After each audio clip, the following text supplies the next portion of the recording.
Hey, we're live. We're live. What's going on? I don't know what's going on. Here we are. Look at that. Miss Kinky Karma's up there. Galadriel Caresse is in the house as well. She's wearing the. Apparently, it's cold wherever Galadriel is. She's got the big fur or faux fur hat on.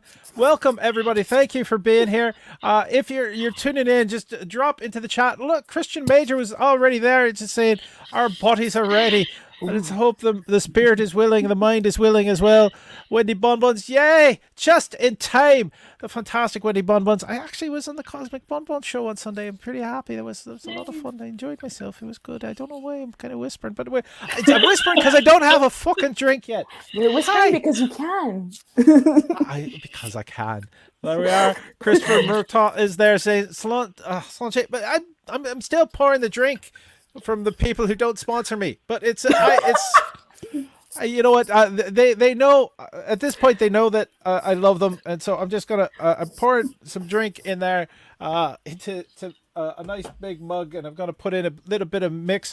What are the two of you drinking tonight? What do you have? Currently, I was able to snatch myself a bottle of Bootlegger, the sour cherry gin. Please note that I've fought people to get it, and I'm very proud. That was Bootleggers being a fine Montreal distillery, but you did not have like cousin it or not cousin it like a thing hand? Bringing you in a drink. That's fantastic. Oh, sorry, yeah. But was that sour cherry gin? Did you say? Yeah, it's sour cherry gin, limited edition. I think I have the bottle number 2. And yeah, fun fact, I really snatched the bottle at the ACQ from someone's not hands because she didn't touch it yet, but I didn't give her the chance.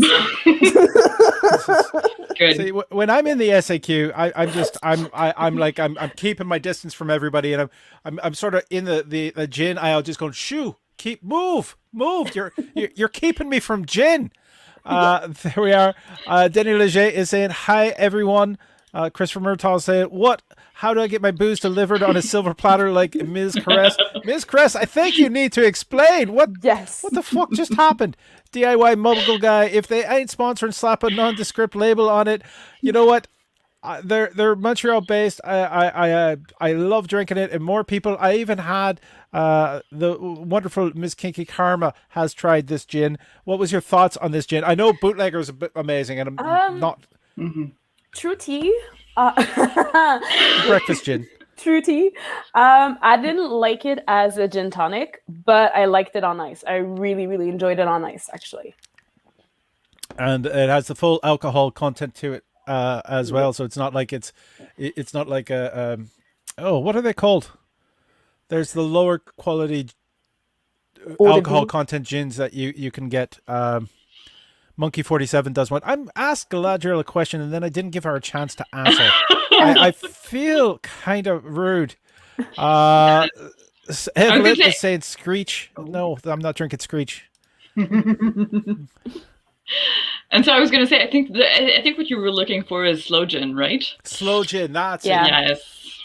A slow gin. Monkey 47 did a beautiful slow gin. Oh. They are nice when you want something a bit smoother. I'm drinking whiskey, a Glenmorangie Chardonnay cask, and I just know wonderful people who want to keep me happy, and therefore they bring me whiskey because they know what I like. We have the wrong name for this show because it should be the Galadriel Caresse because I have people who want to make me happy. Yeah. Is the goal of the show. I've been I don't know where I've been testing some of the new stuff out. Just look at that. I got nice. The Love Doctor.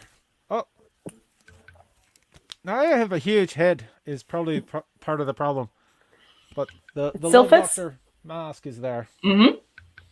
Good fit. Yeah. It's a little tighter than the regular mask, but it's easy enough to modify. And Glenmore, you know what? I'm not going to touch the Scottish things. But Ev is saying it's the best. By the way, this is something. Canada. I'm putting this one on you. Ev is mentioning Screech, and Wendy Bonbons is in the chat, and she's in Newfoundland right now.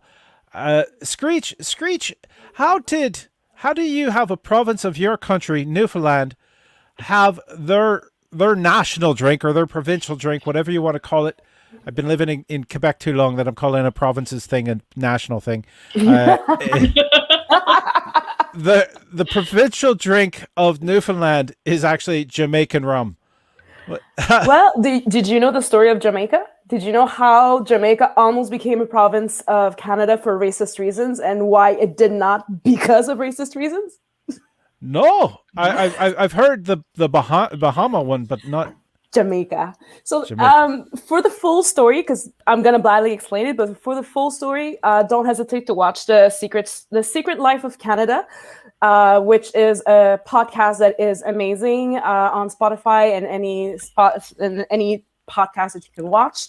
They're also on CBC, and they talk about history of things that we don't necessarily want to talk about, like the province of Jamaica. It was a time when there was a lot of Black folks coming into Canada to do stuff that white folks didn't want to do, like the railroads, the sleeping quarters, and whatnot. And a lot of those came from the Caribbeans. And the white folks were like, well, we don't necessarily want to have them here. So perhaps if we bought an island and like had it as like a province, we could like let them be there and just like ship them off the boat when we want that. Mind you, that was after the slavery thingy.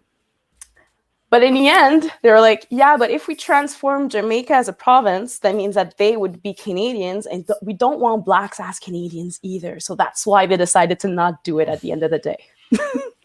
It reminds me so much of the U.S. Protectorate of Samoa, because Samoans actually have a U.S. passport, but they need a special permit on their passport to visit the mainland U.S.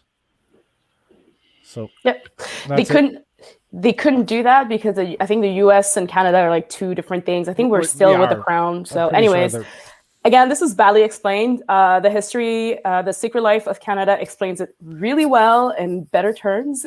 So go ahead and try that out. But yeah.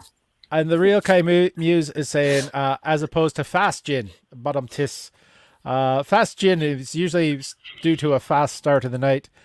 Christopher is saying, have you kissed the cod bye? All right.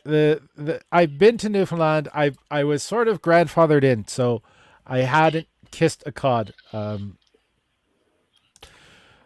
I think it might have to happen the next time I go. It's been too long. No, but Screech, I prayed to the porcelain. All right. Which is weird. Ev lit as in literature. Surprisingly, he's normally better read than that seems to be with his spelling of pray. Did you see how he spelled pray? I'm going to point that out. It's not written properly? That's pray as in to prey upon.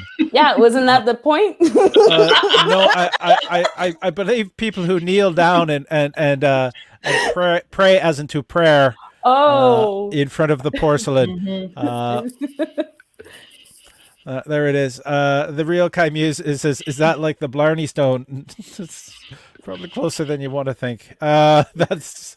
So, I mean, seriously. I mean, you had to come up with some kind of excuse for people to be hanging their head halfway off of a cliff to kiss a rock and or explain why you just did it.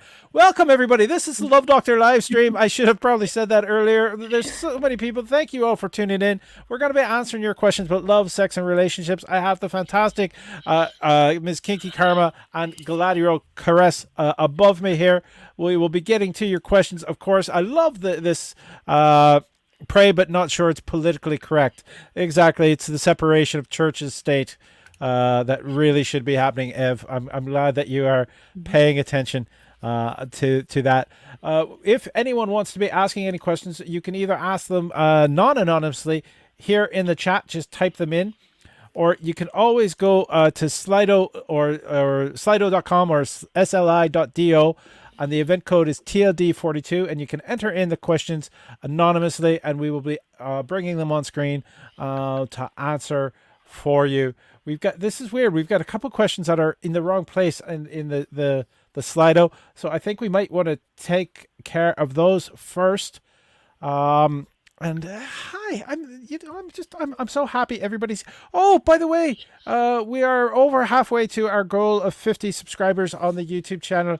When we hit 50 subscribers, there is going to be a giveaway, and we have a nice little prize package that's going to be going out to that. So please remember, it takes no time for you just to hit the subscribe button if you're watching on YouTube, and it makes a huge difference to the channel.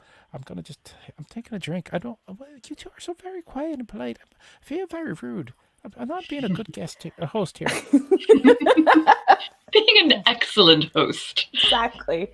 Oh, all right. Should we jump into the questions, or is there anything else that the two of you like to mention right away? Nope. No, let's jump in. Yeah. Let's jump in. We are jumping in right now. Here we are. First question. I don't know. How can I?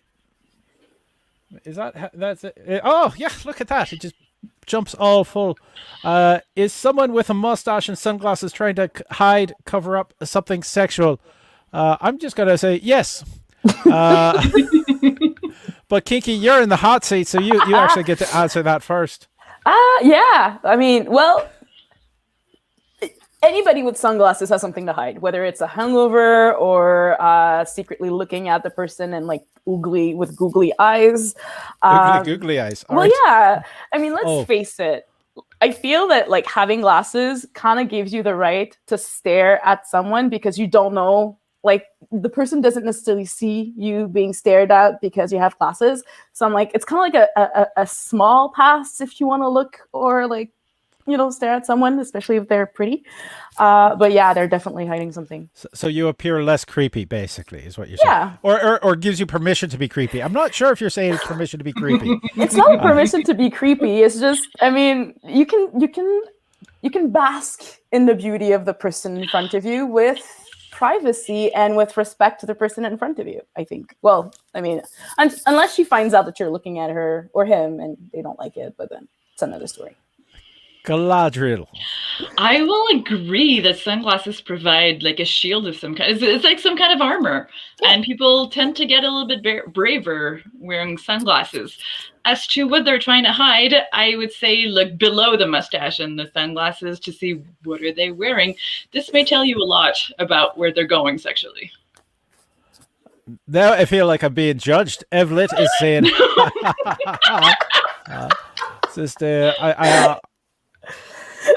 well, let's face it. I don't grow facial hair very well, so I don't know if that can actually be considered a mustache. But it is there. Evelyn is saying, would you date someone who always wore sunglasses? Should we ask Mrs. Ray Charles or one of them? Stevie Wonder, but I don't know. Yeah, Stevie Wonder's longest relationship. I know he had a lot of kids. Curfew, which means anything that you would normally do after 8 p.m. has to be done inside your primary residence. Unless it's work, and then you have to have a note from your boss to get home without being ticketed $1,000 or some such. It's a tough since everything is virtual these days. Galadriel, you're still in the hot seat. Yes, communicate with them. It can be as simple as, reaching out and telling them that, you're thinking about them. Or if it's someone that you're not yet comfortable saying that to, because, I understand sometimes you can be just like writing something like, hi, you're my thoughts. It might be a little bit intimidating, but just like say hello, inquire, ask them questions, inquire, like show your interest in them as a human being.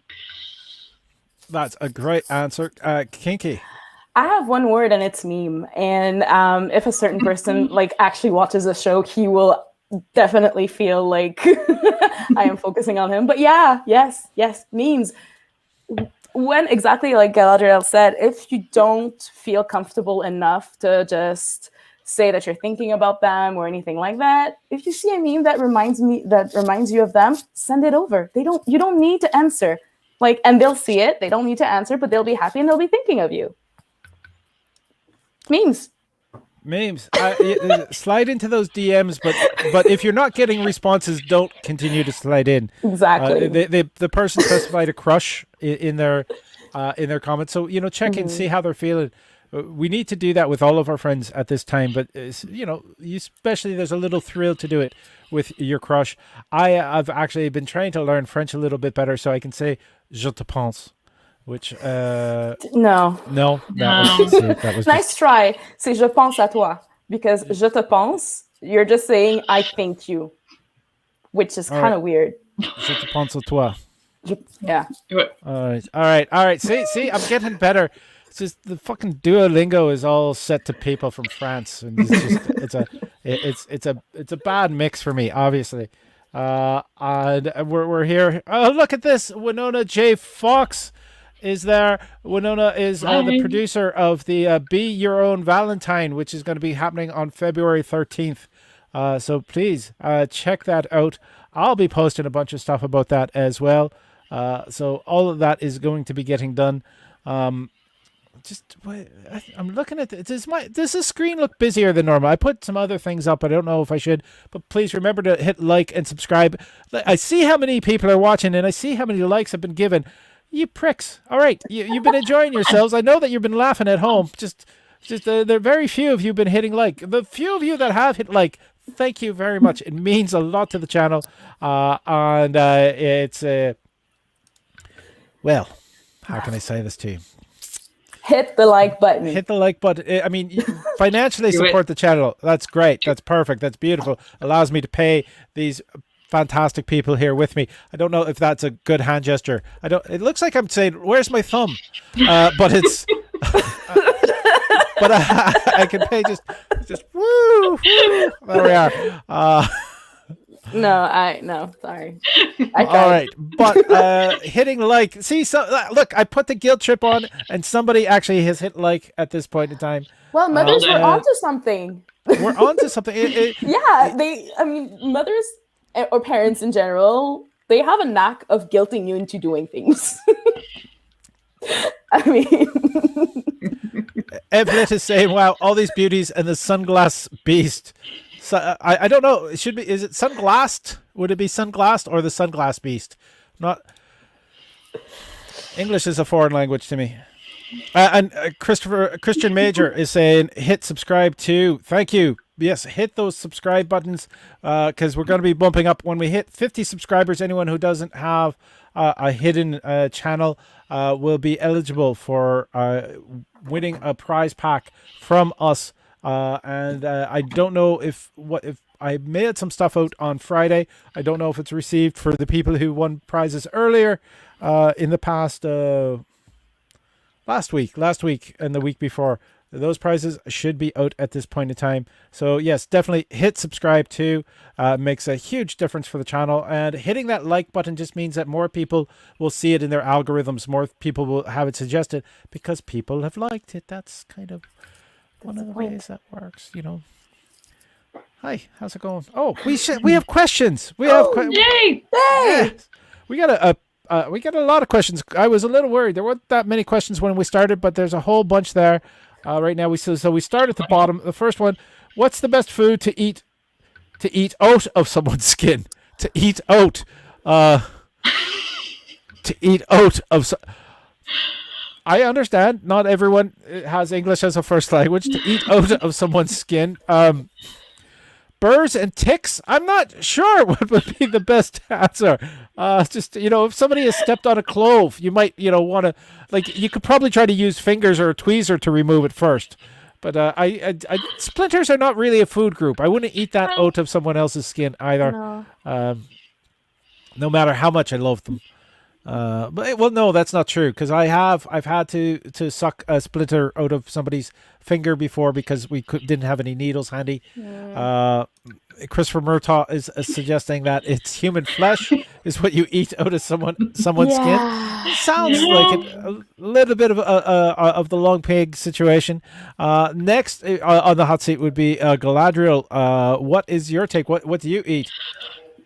Well, if you don't want to eat it out of someone, but, off of their skin, honestly, things that are really good for the skin and that can make interesting play, one of the great ingredients is honey. It's actually really excellent for the skin. There's a lot of beauty products made out of that. And it's unlikely to give your partner a big rash if you decide to do some food play. Exactly. Just be careful of the sugar content. Christopher Murtaugh is asking, do comics taste funny? Winona J. Fox is going, bone marrow? As a question. Evlit is saying guacamole. When you were saying things that are good for the skin, I was immediately thinking of cucumber, etc. Because cucumber slices, being put. But Kinky, what is? I haven't really. I think I've never really done food play. I'm not counting chocolate that you buy at La Vie en Rose. Like, I'm not counting that shit. That's not really food. But I do have a fantasy of eating sushis on the stomach of someone. But that's to happen. Tequila is not a food, right? Tequila is not a food. That's the body shots. Yeah, well, that's not food play, is it? Then I mean, body shots are fun. Yeah, those are fun. All right. So body shots, it's not really food, but that's beverage play. It's not food play. It's beverage play. And so we have deemed it. Hit the gavel. We are moving on to the next question. I'm having a lot of fun. I'm having fun with this. Yeah. All right. How do you get Yes. Oh, this is not a good question. How do I get closure when your partner just stops contacting you, but never officially breaking up? Kinky, you are in the hot seat. I think the person was looking for the word ghosting. It depends on how you see it. I used to be the type of girl that absolutely wanted to have closure with someone and like have an actual conversation with them, whether by text or whatever. And then the situation happened and I'm never going to be able to have that. So then I realized that closure is not about the other person. It's about you. So what do you need to get closure?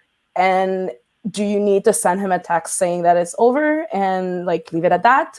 Do you want to leave it as is and just be like, you know what, you've decided to fall off the face of the earth, then I'm just going to act as if you fall off the face of the earth and just be on my merry way.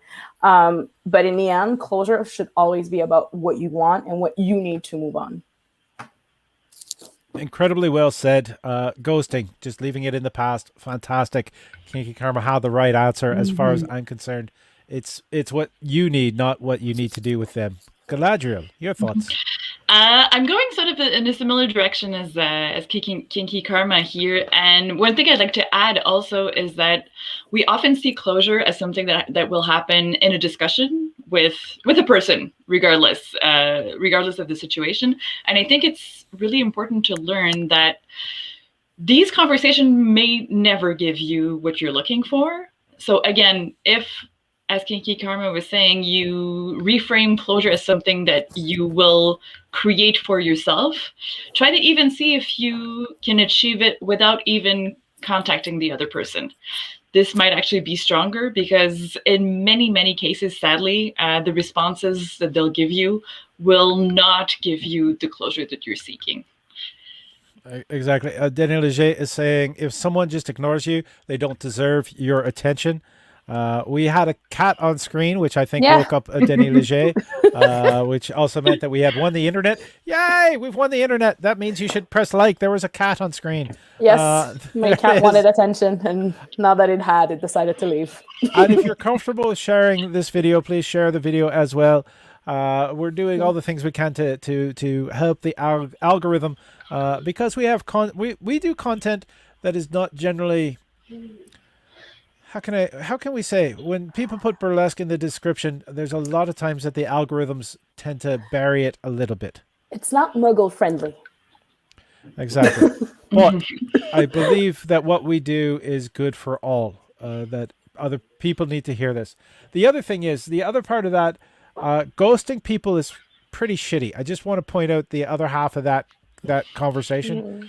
Just if you should give people the time, or at least say like, I'm really confused right now, or I'm not comfortable with how things are. If they're leaving you because they feel they're being too close, or if they weren't thinking enough about you in the first place. No, I don't agree, actually. No? There are many reasons why people ghost people. Some is just that you do not have the energy to answer your messages, literally, because it's a pandemic, because you're dealing with things on your own that takes so much energy that no, you cannot answer that text. And I always try and give, even though, I mean, ghosting is really sucks for the person that's receiving it, but I always try to give the benefit of the doubt of the person doing the ghosting, because perhaps it's not always about him being an asshole. Perhaps it's just that he couldn't answer at that time, and then when he's ready to answer, he just doesn't know where to begin, so he just freezes.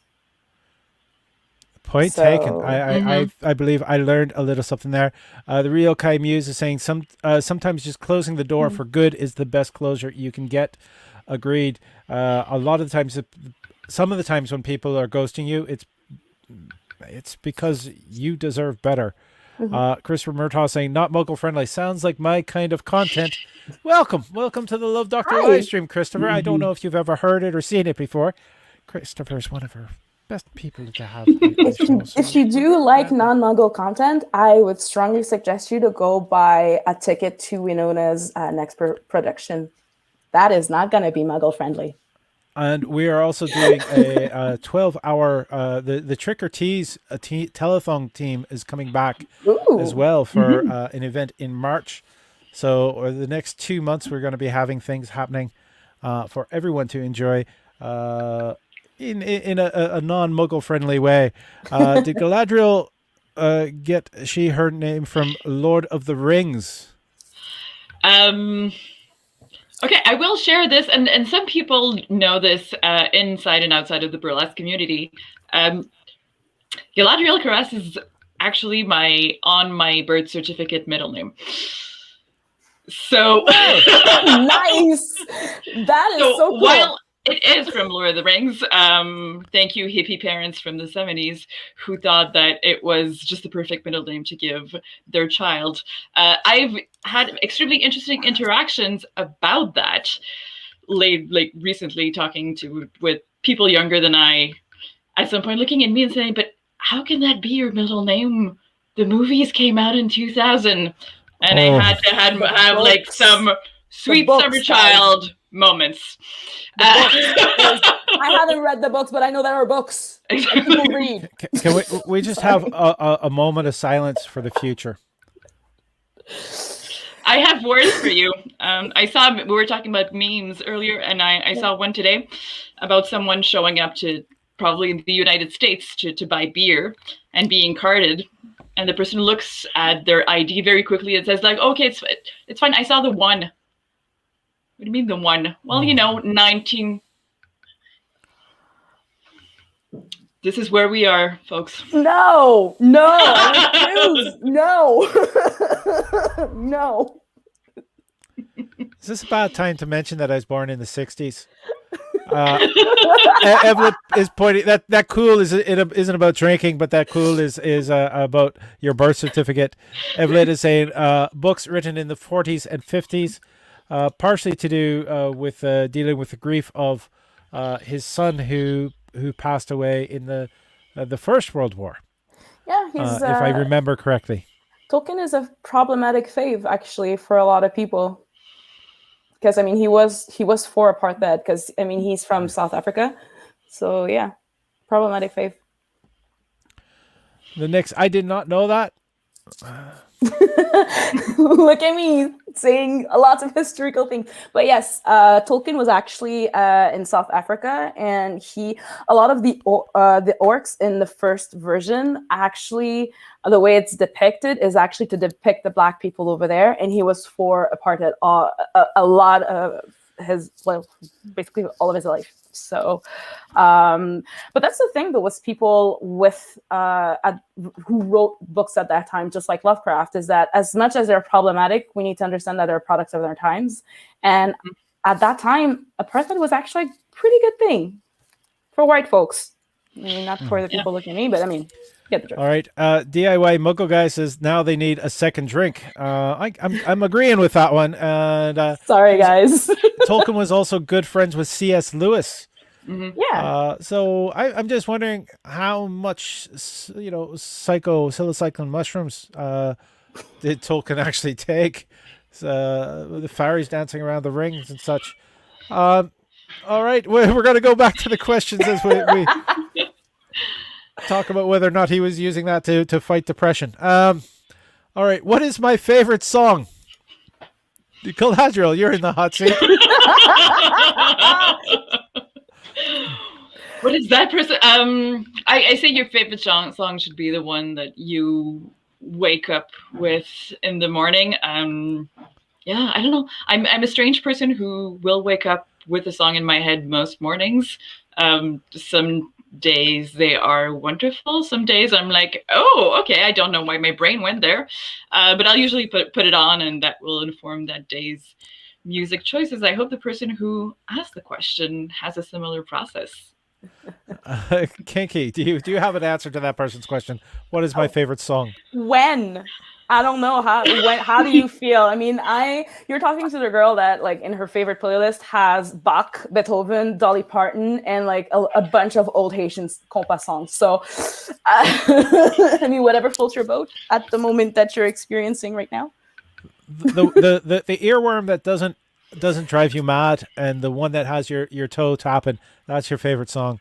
The one that you want to move to, even when you're not supposed to be moving. We Winona's saying we're still on Tolkien being problematic. She thinks that he tried to convert C.S. Lewis. Denny Leger is saying that they love C.S. Lewis. It's a good author if you want to learn about love. And weren't they both religious? You know what? Yes, very much so. I mean, they lived in a religious time. Lovecraft was as well religious, and you see what he did. I mean, being religious at that time is not an option. No, being not religious was not an option. And Terry is saying, I used to wake up to "We Are Men" from Mulan. So that could be the question. All right. The next question is fairly long. Bringing it to the screen now.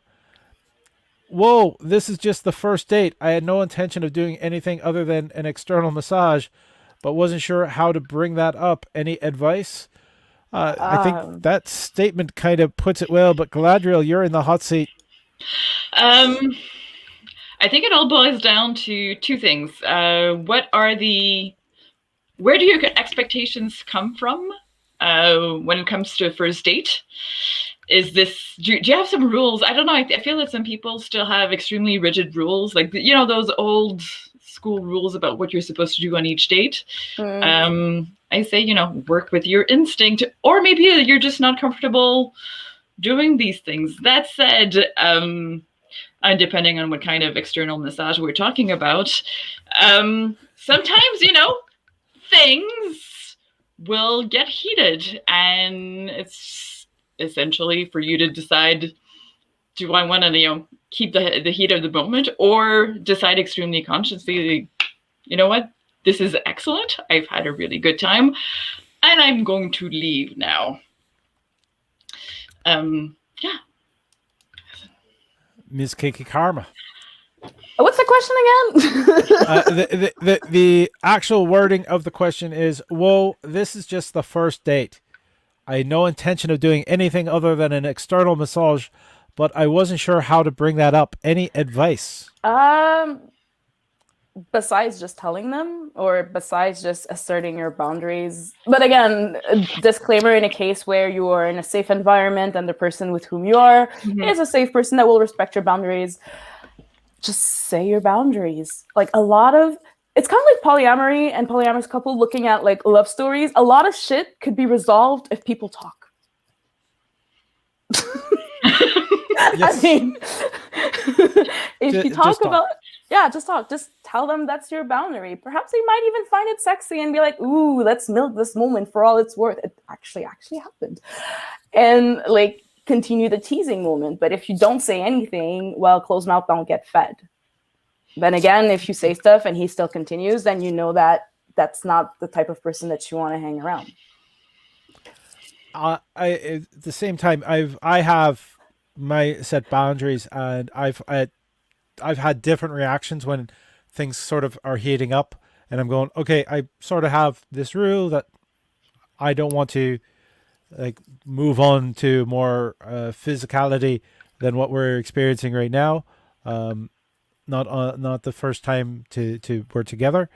And I've had two reactions. Is one person thinking it's very hot because we're building up more tension for the next time, and two, the other person being very insulted, thinking, "What did you think I was gonna do that?" Oh, right away. And it's the two things. So stating your expectations, and being clear about it, but also at the same time being complimentary about how tempting it is, without encouraging them to tempt you further, is or to tempt very you what you're into, but well, yes. Whew, a little warm. Denis Leger, we're not dropping Tolkien, apparently. Lewis said his Tolkien and his friends helped him to become a Christian. So it seems like Tolkien was proud of apartheid and Christianity.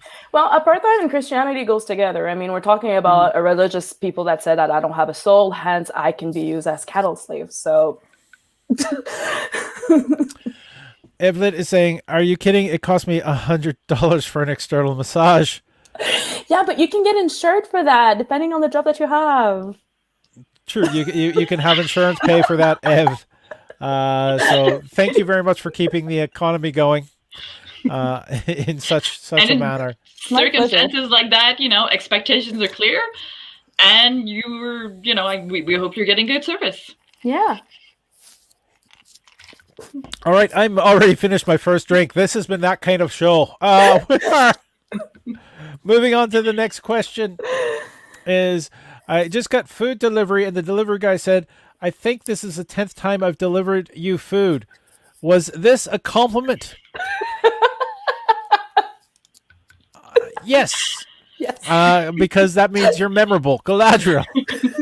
I will also say yes. I think it's an awkward attempt at making cutesy small talk. Yeah. I would actually say said yes, and I would actually tell him that he should thank me for keeping the economy rolling. But I'm cocky, so Yeah. You're welcome for your job. All right. Only say that if you are Christopher heard me open the bottle. So I got to pour that. Again, in a fun, nice, jesty way, not in a absolutely condition. Well, actually, no. It depends on how the person says it. Because if the person says it in a fun banter, I mean, yeah, that line would be just as funny and a nice way to start quick talk. But if that person says that in a very judgy kind of way, then yeah, I would totally be condescending in how I'm going to tell you about it. I mean, I've had a new delivery service. By the way, if you have the option, get delivery directly. Call the places directly. Don't go through Uber and all that, because they're raising their rates apparently on what they're charging the poor restaurants who are trying to stay in business at this time, because there's no other way. So Christopher is saying slanche, so slanche.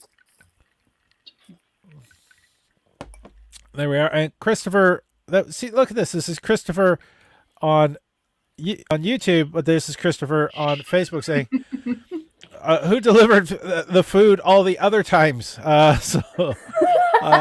Considering how many compliments we've heard about Christopher's cooking, I'm wondering what's being delivered to your place, Christopher. I thought you cooked everything. I do not believe that. I will not believe that statement until I taste it. There we are.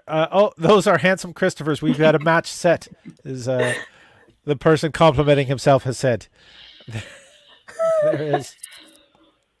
Oh, hold it. We've already run out of questions. That was it. That was it for the anonymous questions. All right, Lewis. No, we already there. I accidentally slid up on that. So we are out of questions at this point. So please put your questions in the chat. I may have to go to the vault. And we've got the real Kai Muse is saying there's a good local delivery service. Check please, CHKPLZ. That charges the rest of those far less. So if I believe Kai is in Montreal as well. So CHKPLZ. Check them out. It's check please. And Evlit is saying there's a free dinner for Kinky. I graciously accept. There we food. are. Get it. No one wants to feed. You know what? It's pretty good that people aren't trying to feed me. I've not been treating my body well at this point in time. Here is the thing. This is how bad I was going. I was going, you know what? I really would like some chocolate ice cream. It's fucking freezing outside, and I thought I want some chocolate ice cream. And so I took vanilla ice cream and I put hot cocoa mix on it and stirred it in. Not thinking about how much sugar is in that hot cocoa mix that isn't going to dissolve. It was crunchy. It was like chocolate sand ice cream. I'm not sure about that. No, I'm pretty sure that it wasn't a great idea, but I ate it anyways. But now you're a person who knows that this is an experience to maybe not repeat. Exactly. I know, but Now you know. even just saying chocolate sand, now I'm going, that's not such a bad sounding thing. There you go. Well, chocolate actually gives you a lot of dopamine, so I mean, it's a good thing. And we've got a question has come in. Is how many people in my company is too many to have slept with? Also simultaneously. I'd have to say it depends on the business. Kinky, what is your answer? You're in the hot seat. I have a French adage when it comes to that is je chipot, je mange, which is I do not eat where I shit. But considering that me and my partner met at a workplace, it depends on which department. If they have like a bunch of departments and you're bumbling around everywhere and the more the merrier. Oh, Evelyn is saying 1. I'm not sure why. 1. That's how many. That's how many people in my company is too many to have slept with. I'm kind of agreeing with Ev right there because anytime you sleep with somebody you work with, it's automatically a threesome involving HR. But it does depend on the business. If you are working at a porn company and you're producing porn, then sleeping with your coworkers is kind of the norm. It's the it's part of the tasks. Part of the task. It's right up there with standing at the water cooler. But sorry for cutting, but usually the threesome with HR is if it's someone's boss or if he's in direct boss-ship with you. So if it's yes, same coworkers or different departments, you're good. Galadriel. No, I agree. I will draw from somewhat from personal experience, having worked in several environments that were sort of most of them in the arts and entertainment industry, and all being so all-encompassing that people outside of those companies wouldn't have understood the lifestyle. So a lot of couplings would happen, I think. Obviously, there's the issue of, if one is someone else's supervisor, that is an issue, and that is to be avoided. If you can avoid being in close proximity with each other work-wise, try. But at the same time, it happens. I think it all hinges on, does it affect your working relationships or not? And if it doesn't, and if everybody can basically go on their merry way and just focus on the work and not the fact that there have been things happening outside of work, that's good. Also, maybe don't sleep with them at work. What's the point? Some things that do happen in company parties cannot be forgotten or unseen by your colleagues. It's not a light bulb. You can't unscrew it. Yeah, just don't get caught then. So, I need to point out that's really difficult for all of us who are working from home. No. Well, again, back to my comments about it depends on the companies and it depends on the departments. I mean, I am working from home and I am sleeping with my coworkers. Granted, we're not at the same company, but I mean, he's a worker, I'm a worker, we're both workers, and yeah. Christian Major is saying couplings in the arts and entertainment biz, never. Coupling in any sectors. I mean, just like Galadriel said, it's completely normal because other people won't necessarily understand the lifestyle. I mean, I remember when I did a stint in the correctional system. I mean, yeah, it's like it's a cesspool of people sleeping with each other and coupling and breaking up. But I mean, when you look at the reality and when you look at outside and when you look at the schedules, not a lot of people outside of it would understand and get it. So it's not just the entertainment. We have questions that were coming in on the backside of it. It's kind of weird. It's you never surprise somebody with something on the backside, but I just realized that we had some questions come in on the backside. I'm worried that my partner makes too much noise during sex and that we might be disturbing my neighbors. How do I bring this up to them without shaming them? And Galadriel, you are in the hot seat. Oh, I'm having trouble with this question because I'm such a fan of noise. Being very transparent. If it's that much of a concern, maybe not necessarily during the moment, or again, okay, try something.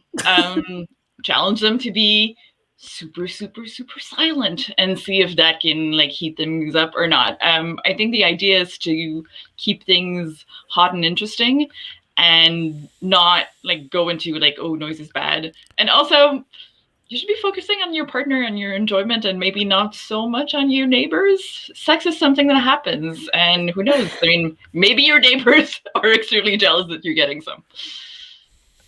Point taken. Kinky.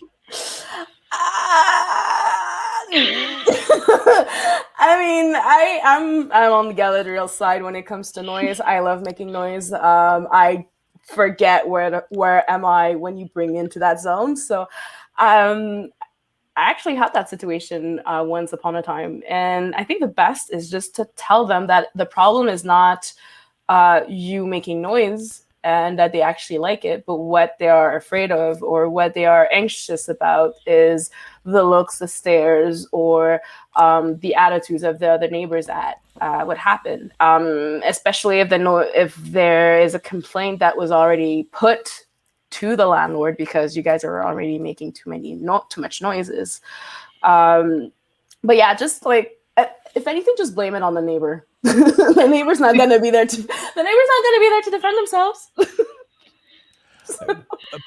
Points taken. I'm personally a very big. If I get my partner being very loud, I'm sort of proud of that. So that is sort of a goal, but at the same time, being of a certain age, I've had I've had the teenage daughter of my partner sort of talk to their parent not so discreetly about disturbing them in the night.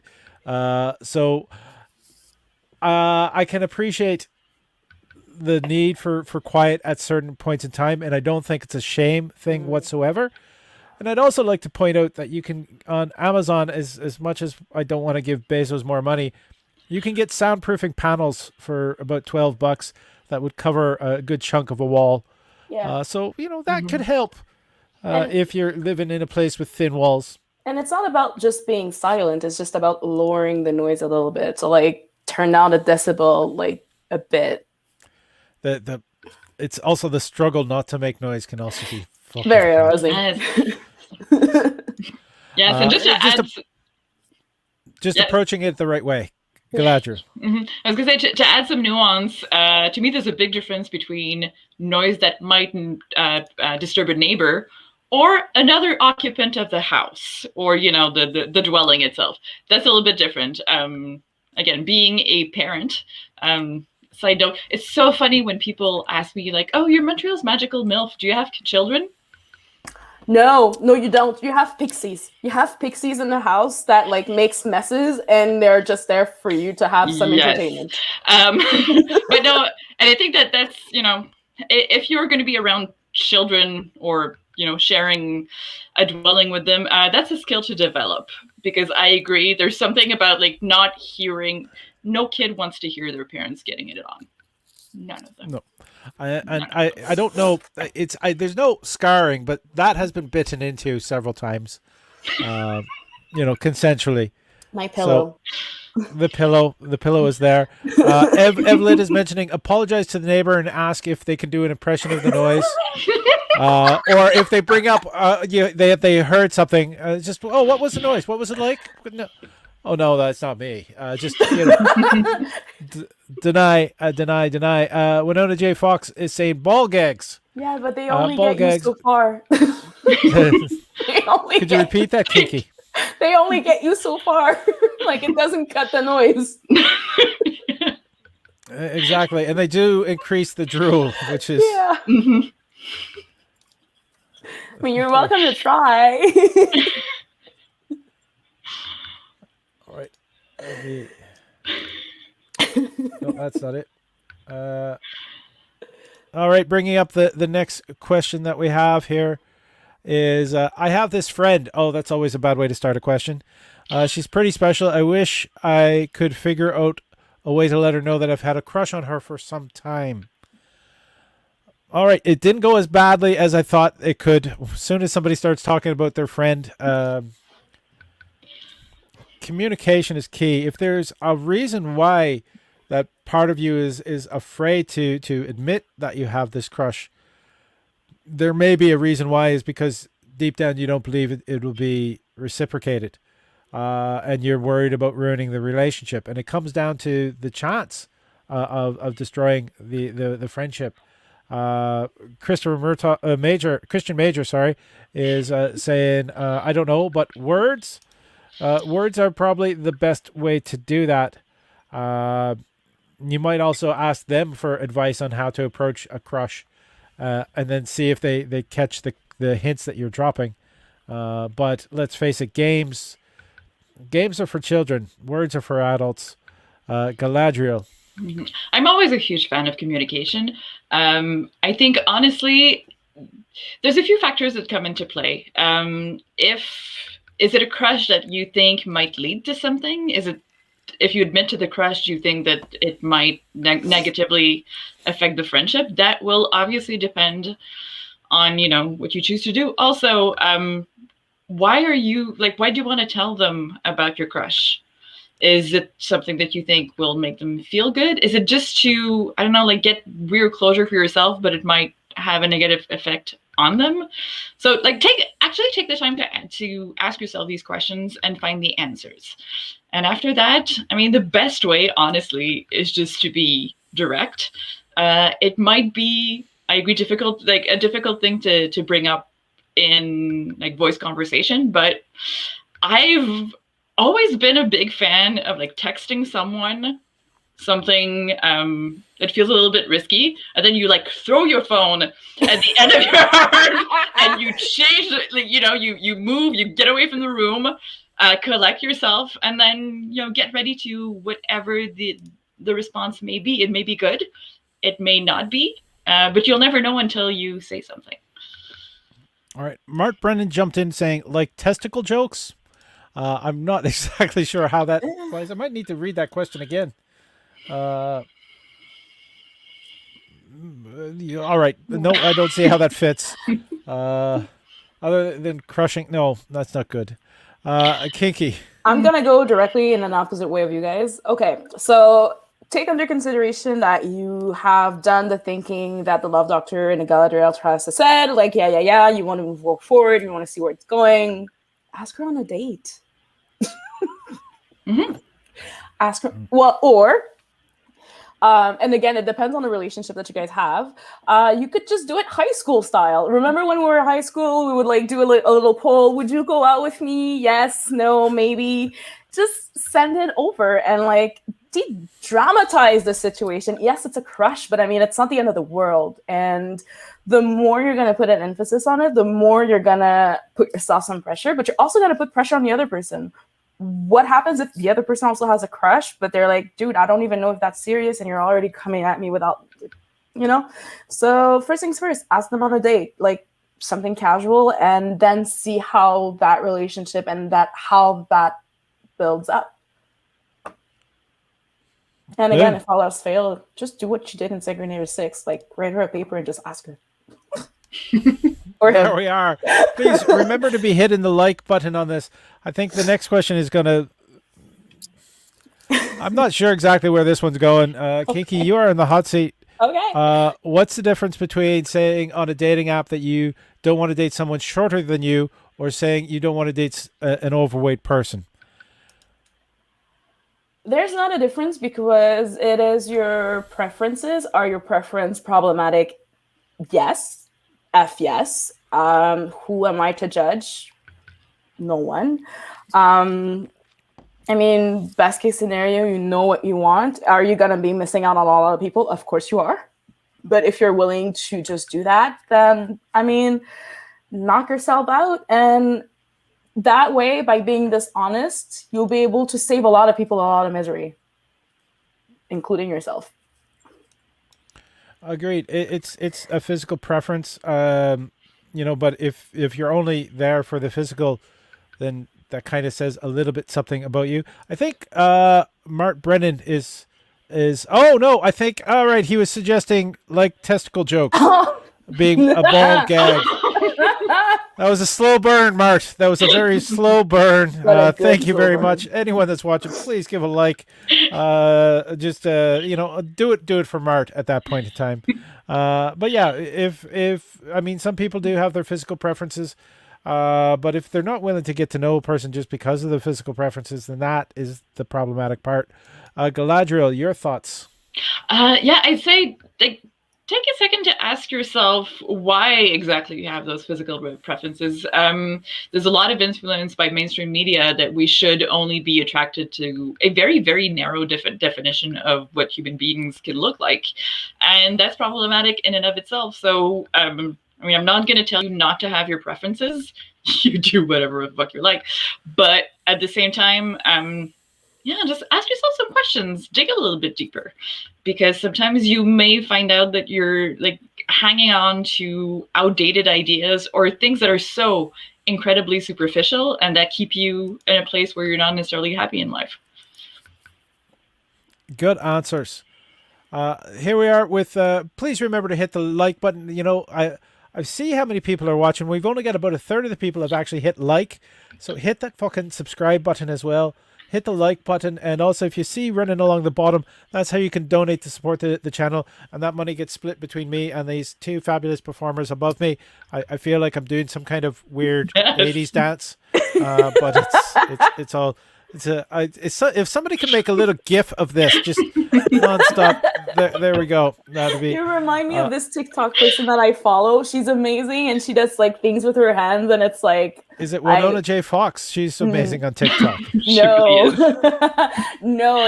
Yes, she's amazing, but no, I'm not talking about her. But yeah, it's I don't remember her name, but like she takes like musics and she goes and does stuff with her hands to the beat of it. It's really cool. So she's a hand dancer, basically. Yeah, is what you're suggesting. All right, which is so.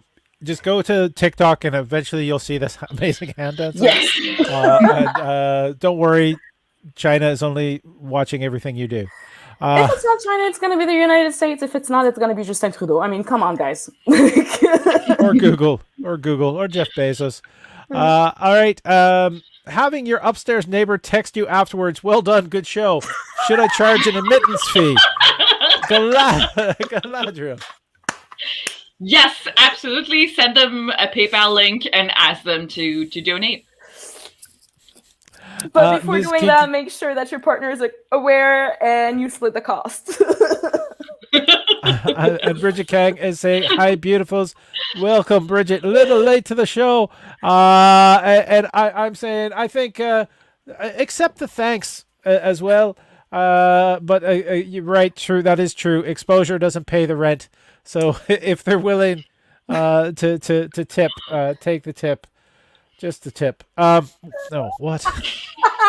Just a tip. Why do I say these things? What? What's the name of that movie?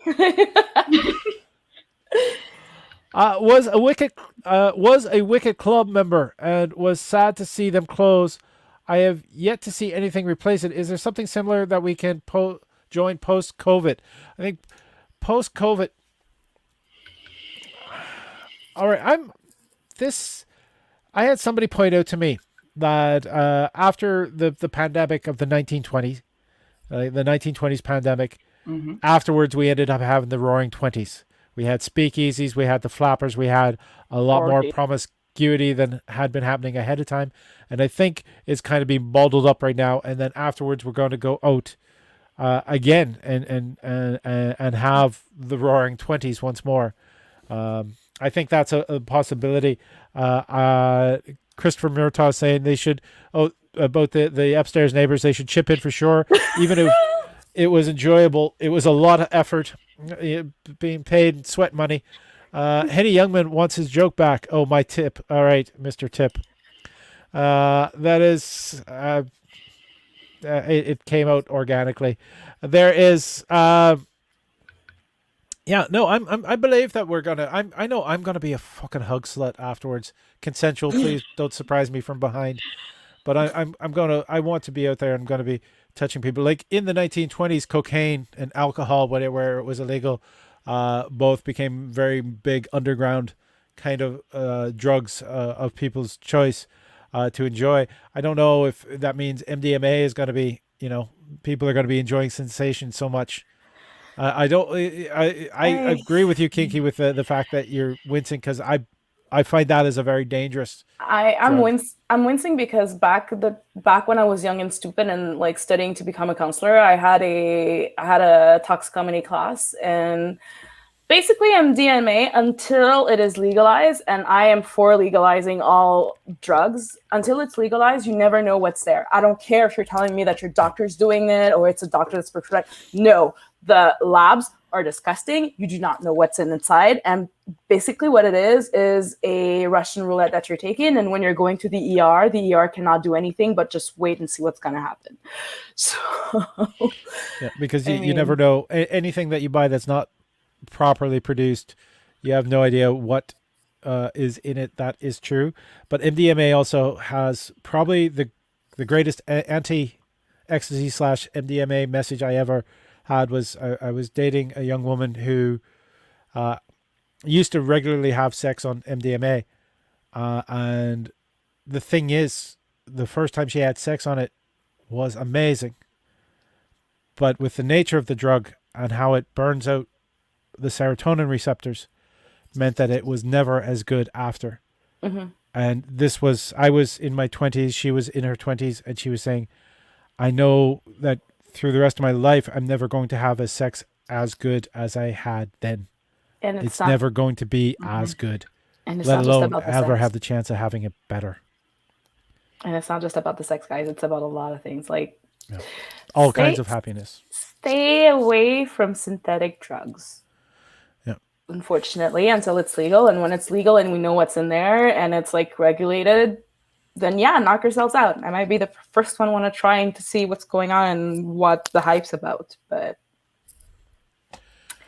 well, that was a heavy question. That was a heavy response. But I mean, again, Roaring 20s. I mean, all the speakeasies are gonna reopen. We're gonna have I bet that we're gonna have a lot of just cuddle orgies at the Wiggle Room. I mean, we won't need MDMA. We'll be able to produce it on our own. yes, and I'm not quite a furry with the amount of I look almost hairless on this, dude. I have not waxed any of my arms ever, but it's just well, since salons are reopening, if you want to do that, you'll be able to do it as of next week. I'm not going until I can get vaccinated because I live with somebody who's immunosuppressed. I really have to cut down my physical contact with other human beings. That is something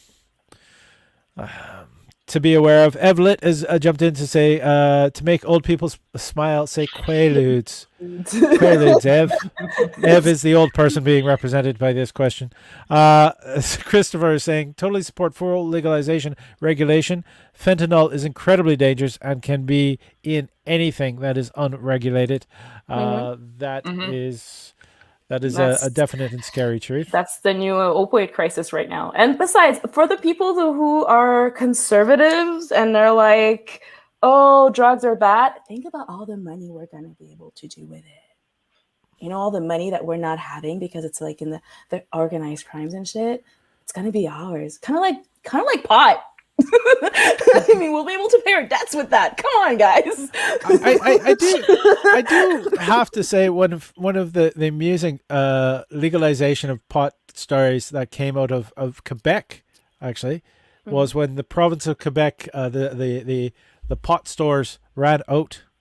The Hells Angels had a press conference and saying, we're willing to supply the government. They're already supplying the government for everything. So, I mean, why not at that point? There we are. I mean, I'm stalking a liberal party. But anyways. All right, so we are out of questions at this point in time. We have been running a little longer than an hour. We've been on this for an hour already. Do you know, Ms. Kinky Karma, do you have something coming up that you want to let people know about to keep everyone No, because as much as I love and enjoy my Burley family and my Burley sisters, and I so want to encourage them, I don't like virtual shows. I don't. So once, like however, yeah, I like the audience. I like being able to look at the audience, and the audience like screams at me. That's like, take out my clothes. Call me weird, but it's okay. But as soon as stuff reopens, I will be the first one doing shows. But I mean, I'm also gonna take the time to shout out the Trick or Treat and also the Valentine's Day show that is going to be done in February. Winona's gonna put the comment in their comments exactly all her information because I know she's still there and she's like probably fangirling right now, so I'm good. It's February 13th. There you go. And anyone wants to follow my Instagram and my Facebook fan page will be seeing a lot of the information. So that's me on Instagram. But the person whose face is right up there right now is Galadriel Caresse on Instagram. Is there anything that you care to share at this point in time? I would love if everybody that pitched in and kept encouraging our Montreal Burlesque Academy, our best burlesque. So right now we are still online despite having a curfew. We're offering fitness classes, and it's really, really worth it to just like get moving and get sexy in your own home in a safe way. We have the Lady Josephine who's teaching. We have my very, very dear Roxy Torpedo also teaching. So just go and check it out. It's really, it's inexpensive. It's fun. You're going to sweat, laugh, shake your ass, and we all need this right now. I got 2 words: Foxy Lexi. That's all I gotta say. That's beyond 2 words. That's a fucking paragraph to tell the truth. And as you can see, I'm the Love Doctor. This is the Love Doctor live stream. We're going to have a giveaway when we hit 50 YouTube subscribers. So make sure you're subscribed now. We got Winona J. Fox is saying, you're right, Kinky. And she dropped the link, but that's not clickable on the screen here. So you'll have to go to the chat on Facebook. So watch the video on Facebook. It'll come up in the chat again, and you'll be able to click it then. Somebody click like on that right now, so if people don't need to scroll through, they can see it as one of the most relevant ones. So it's Winona J. Fox. Is there? Everybody who's watching, click like right now. That's very fucking important. It's going to help this. And if you haven't subscribed to the YouTube channel, subscribe to the YouTube channel. We've got.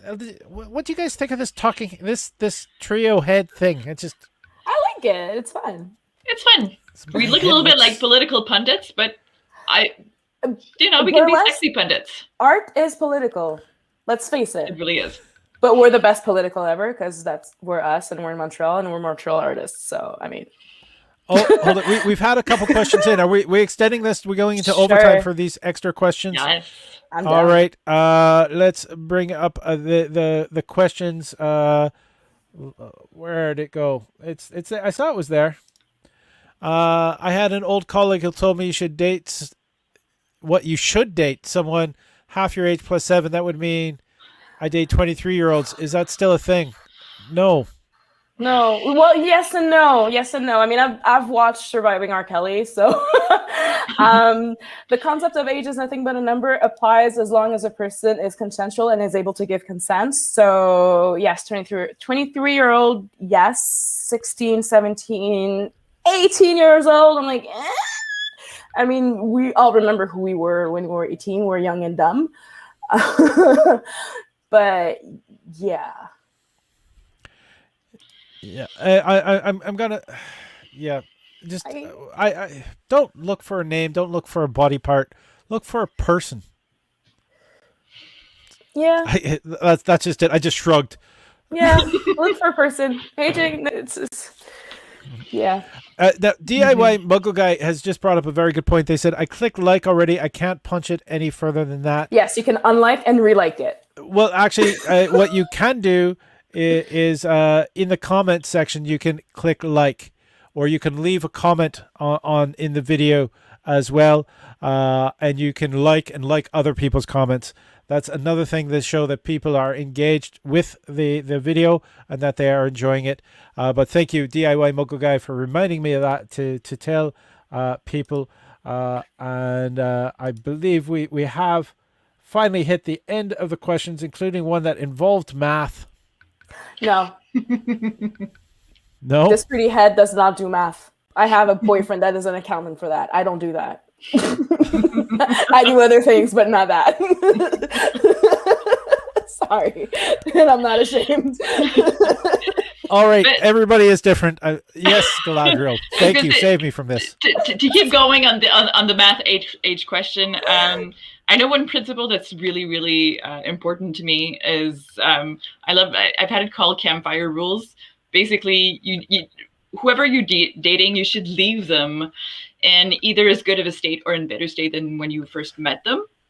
And sometimes this is something that happens if you're dating someone who's significantly younger or less experienced than you are.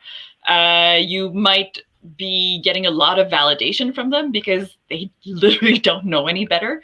Are you able to make sure that at the end of that dating relationship, they're going to be in a much better place in life than they were when they met you? If you cannot say that with certainty, maybe take a step back. See why exactly you want to date someone who is significantly younger than you are. And again, like it all depends on younger, like how. If you are, I mean, but no, think about that. Are you trying to escape your own aging by choosing someone who's significantly younger than you are? These are things, and these are the things that are going to change throughout your lifetime. But a little bit of introspection is important in these questions. I like the campfire rule. The campfire rule is great. I always sort of I was about to say poo-poo, but I don't want people to get the wrong idea. I've always sort of denigrated the idea of what I would call Star Trek fans, like the people who actively sought out relationships with younger people, as people who wanted to boldly go where no one had gone before. Like those kind of the creepy thing where people were they wanted everything in its original packaging. Yeah. So for geeks understand that, but that's not cool. Yeah, no, that's not cool. They're the same one that they're like, oh, I'd like to date you because you're black and I've never dated black people before. And I'm like, no. But you're still paying for the date, though. Yeah, this date's going to end when the meal's over, but that's it. No, but I mean, I have learned as I got older to use the people. People are going to use you. Things are going to use you. And it's being used is not bad when you know what's going on, you know when you're getting into. Everything is a relationship. Everything, you get something out of the person that you have, and that person gets something out of you. So yes, it's a user relationship. So if you feel that you're in a bad relationship, try and see and milk all that you can, either to become a better person or to have a better, have the person try a new meal that she wouldn't buy because it's way too expensive, but the other person can. And be on your merry way after. Because, I mean, unfortunately, that is a fact of life.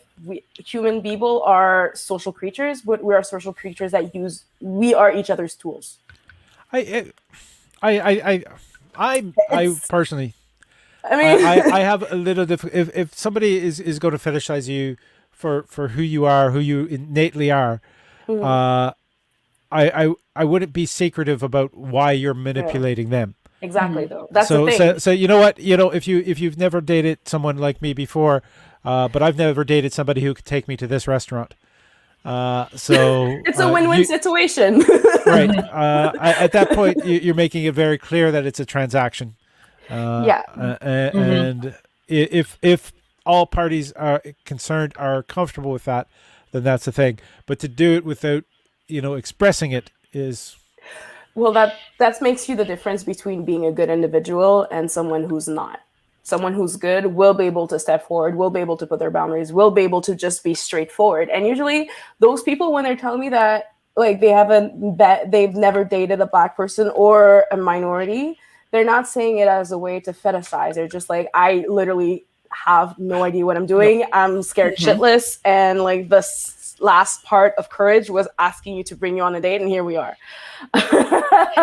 So there's always that also to take under consideration. And Kat, second categorical imperative is don't use people.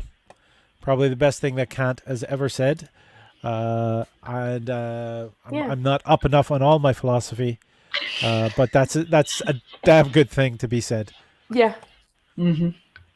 So we're ending on a weird note, but this is a weird show, and it's live, it's interactive, and it's here because of you, the viewers. And so thank you, viewers, for being part of the show, giving us your comments, hitting hold it, a like has just appeared. There was we lost a like.